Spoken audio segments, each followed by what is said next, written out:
এমন খুব কম সংখ্যক বাঙালি আছেন যারা মাছ খেতে একদমই পছন্দ করেন না। তবে যারা মাছ খেতে ভীষণ পছন্দ করেন তাদের ক্ষেত্রে আবার দুপুরে গরম ভাতের পাতে একটু মাছ না হলে বিষণ্ণ মুখ করে ভাতের দিকে তাকিয়েই ওই বেলা কাটিয়ে দিতে হয়। তবে বাঙালির মাছ খাওয়ার উপন্যাস তো বলে শেষ করা যাবে না।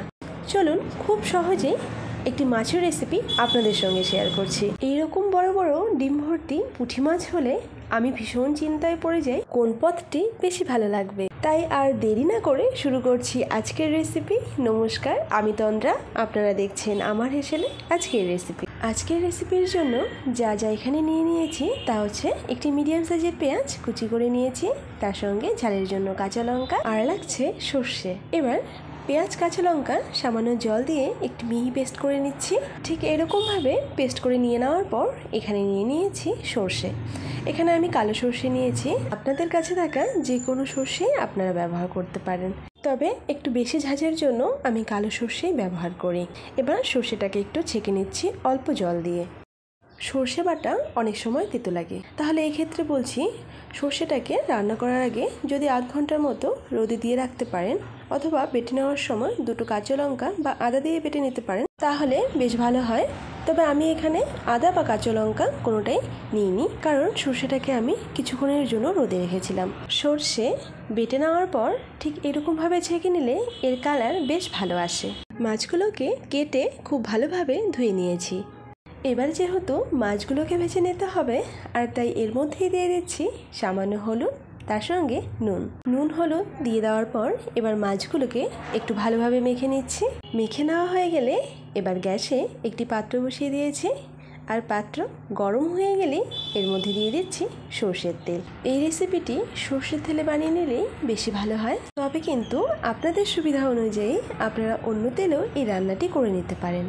এবার তেল গরম হয়ে গেলেই এর মধ্যে মাছগুলো দিয়ে দিয়েছি। এক পাশ ভাজা হয়ে গেলে এবার মাছগুলোকে উল্টে দিচ্ছি। একে একে সমস্ত মাছ আমি উল্টে নেব। তবে এখানে একটি কথা, যেহেতু ছোট মাছ তাই খুব তাড়াতাড়ি ভাজা হয়ে যায়, তাই খেয়াল রাখবেন মাছগুলো যেন একদম খুব বেশি ভাজা না হয়ে যায়। ঠিক এরকমভাবে মাছগুলো ভাজা হয়ে গেলে এবার একটি পাত্রে মাছগুলোকে উঠিয়ে নিচ্ছি। সর্ষের বেশ অনেক রেসিপিতেই মাছগুলোকে যদি কম ভাজা যায় তাহলে কিন্তু সর্ষের সঙ্গে তেল মশলাও বেশ ভালোভাবে ভেতরে যেতে পারে। এবার এই মাছ ভাজা তেলের মধ্যেই দিয়ে দিয়েছি হাফ টিস্পুন মতো কালো জিরে দিয়ে প্রায় 30 থেকে 40 সেকেন্ড পর এর মধ্যেই দিয়ে দিয়েছি পেঁয়াজ ও লঙ্কার পেস্ট, যা আমরা আগে থেকেই বানিয়ে রেখেছিলাম।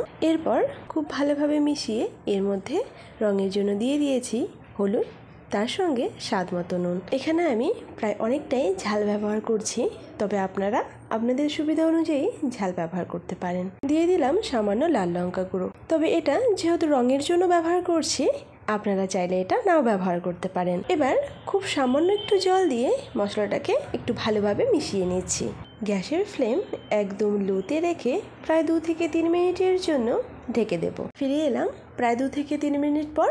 এবার গ্যাসের ফ্লেম একটু বাড়িয়ে দিয়ে ভালোভাবে আবারও একবার মিশিয়ে নিচ্ছি, আর তারপর এর মধ্যে দিয়ে দিচ্ছি একটি কাঁচা লঙ্কা। এবার সব কিছু ভালোভাবে একটু মিশিয়ে কষিয়ে নিতে হবে। একটু খেয়াল রাখবেন মশলা যেন নিচে লেগে না যায়।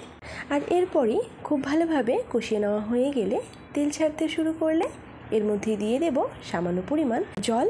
এখানে বলে নিচ্ছি যেহেতু সেমি গ্রেভি রাখবো, আর তাই এখানে জল আমি কম ব্যবহার করলাম। আপনারা এখানে জল অবশ্যই একটু খেয়াল করে ব্যবহার করবেন। এরপর গ্রেভি খুব ভালোভাবে ফুটে এলে এর মধ্যে ভেজে রাখা মাছ দিয়ে দিচ্ছি, আর সবগুলো মাছ দিয়ে দেওয়া হয়ে গেলে প্রায় 1 মিনিট পর মাছগুলোকে আবারও একবার উল্টে নিচ্ছি। সবগুলো মাছ ভালোভাবে উল্টে নেওয়া হয়ে গেলে এবার ওপর থেকে দিয়ে দিচ্ছি আগে থেকে বেটে নেওয়া সর্ষে বাটা দিয়ে দেওয়ার পর গ্রেভি কিন্তু আরও অনেকটাই ঘন হয়ে আসবে।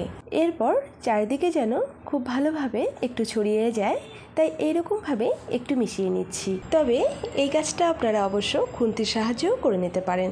সর্ষে বাটা দিয়ে দেওয়ার পর গ্যাসের ফ্লেম লোতে রেখে ঢেকে দিচ্ছি প্রায় 1 মিনিটের জন্য। ফিরে এলাম 1 মিনিট পর।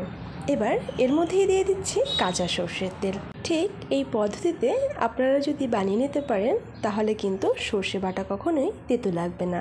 এবার গ্যাসের ফ্লেম অফ করে দিচ্ছি। যারা এইরকম পুঁটি মাছ খেতে ভালোবাসেন, আশা করছি তাদের এই রেসিপিটি ভালো লাগবে। তবে আপনারা যারা ধনেপাতা খেতে ভীষণ পছন্দ করেন, তাদের ক্ষেত্রে এখানে শেষে একটু ধনেপাতা কুচি আপনারা ব্যবহার করতে পারেন। তাহলে খুব কম সময়ে ও অল্প উপকরণে তৈরি হয়ে গেল সর্ষে পুঁটি। গরম গরম ধোয়া ওঠা ভাতের সঙ্গে এইরকম সর্ষে পুঁটি হলে আর কি লাগে বলুন তো।